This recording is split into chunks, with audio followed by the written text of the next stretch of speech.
Captain Midnight. This video is brought to you by CuriosityStream. Get 2 great streaming services for less than $15 for an entire year using my link in the description. So a year or two ago, it would have been pretty unthinkable to have an entire year go by without a single MCU film. Something that hasn't happened since 2009, when the MCU was kinda brand new.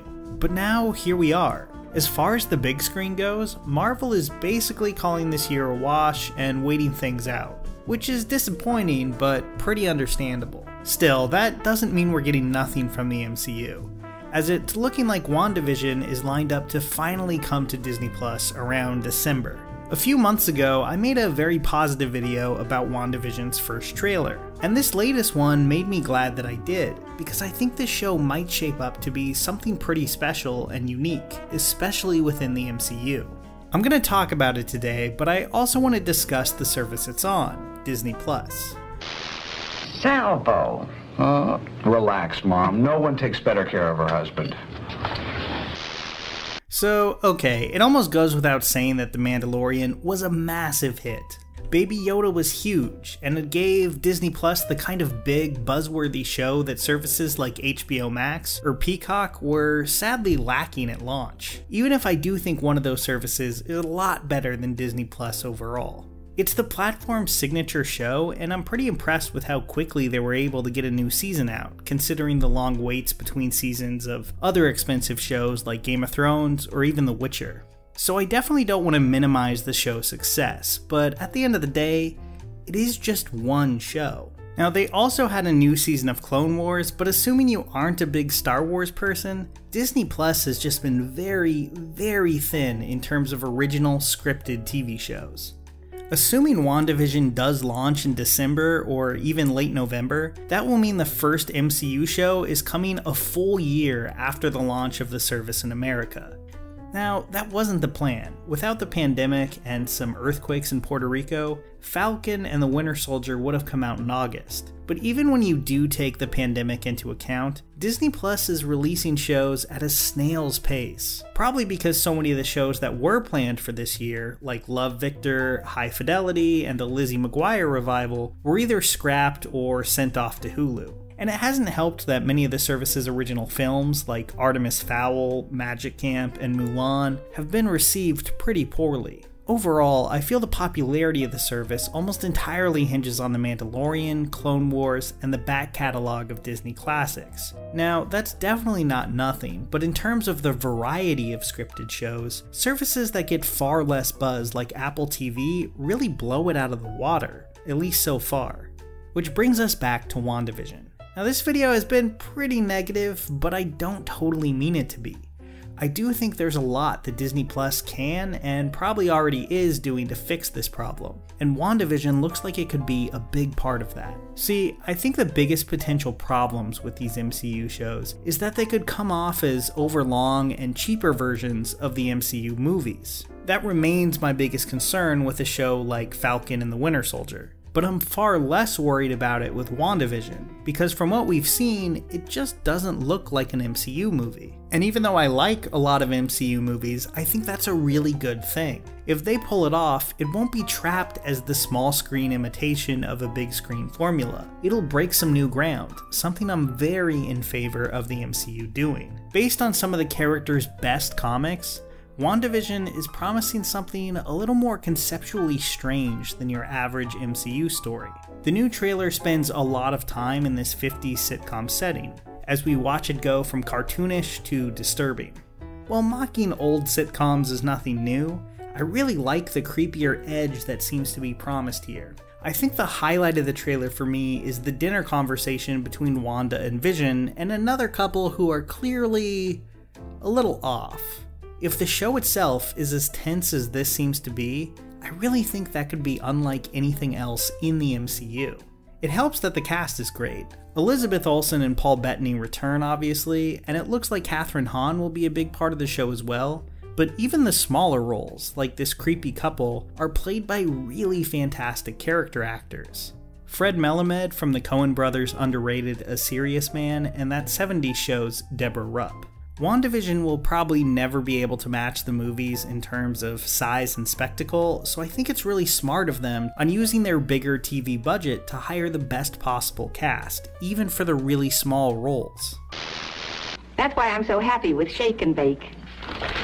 You shake and bake. Now, two things I'm really interested in finding out about WandaVision is just how weird they're willing to get and kind of the general structure of the show. The trailer opens in 4:3, like you would expect from an older TV show, before expanding to the usual 16:9 aspect ratio. I'll admit that this is super unlikely, but I'd love to see the show actually play with this idea. Like when they're trapped in this sitcom world, I think it would be amazing if the show itself followed suit, jumping between the two aspect ratios during different parts of the story. Now maybe people would hate this. I know people dislike black bars on their screens or whatever, but I personally think it'd be amazing. Like, this show is obviously really indebted to television history, and I would love it if they had the guts to really commit to that. Not for the whole show probably, but for the scenes where they're really trapped and unaware of this reality. This might seem like a minor thing, and in terms of storytelling, it probably would be, but I do think it would give the show its own unique visual identity. And then there's the structure, and this is what I'm really curious about. Now, is WandaVision a show that's meant to run for multiple seasons? If so, I really hope it has a story engine that allows for that. See, this is a big problem that I have with a ton of modern shows. They have a premise that would make for a good movie, and they tell it slowly over the first season, but after that first season, they don't really have anywhere else to go. So shows that might be popular hits early on just kind of slump on, losing steam early in season 2 or 3, because their premise was just never really built to support multiple seasons. I think you can see this in shows like Homeland, Killing Eve, and Bloodline. So I really want to know if WandaVision will be a show made to go the distance, or if it's more of a miniseries. And if it is a miniseries, that's fine too. I just hope they don't try to pull 4 seasons out of a 1-season premise. But for now at least, I'll trust that they know what they're doing on that front. In the end, I think WandaVision is pretty much exactly what Disney Plus needs. Sure, it's building on an established Marvel brand, which is sort of the platform's whole thing, but it seems to be doing something pretty new and different within that sandbox. It's got this interesting premise and a really good cast. Now, the head writer, Jack Schrafer, is new to showrunning, so hopefully the writing lives up to expectations. But assuming it does, it really seems like WandaVision could be a breakout hit for Disney+, especially with this trailer breaking viewership records. At the end of the day, I just really want to like Disney Plus a lot more than I do. So hopefully WandaVision will be a big step towards that actually happening. Daphne's desserts are so original. Look at her pie. Upside down. How clever. Had to show off my flaky bottom crust. So it's not exactly controversial to say that 2020 has been a crazy year, and one where I've really had to find a lot of new things to talk about, since this is my first MCU video in a pretty long time. Right now, on my streaming service Nebula, I have videos on 2 of my favorite topics I've ever covered, Cheers and Rick and Morty, where I take a look at those shows' title sequences. Other creators have talked about the intros for Buffy the Vampire Slayer, South Park, Game of Thrones, and a ton more. Not only that, but all the videos I upload on Nebula are now ad-free. And I'm far from the only creator there. Nebula features people like Lindsay Ellis, Cinema Wins, and Nando V Movies, among many others. It's a great way to make videos outside of YouTube's algorithm.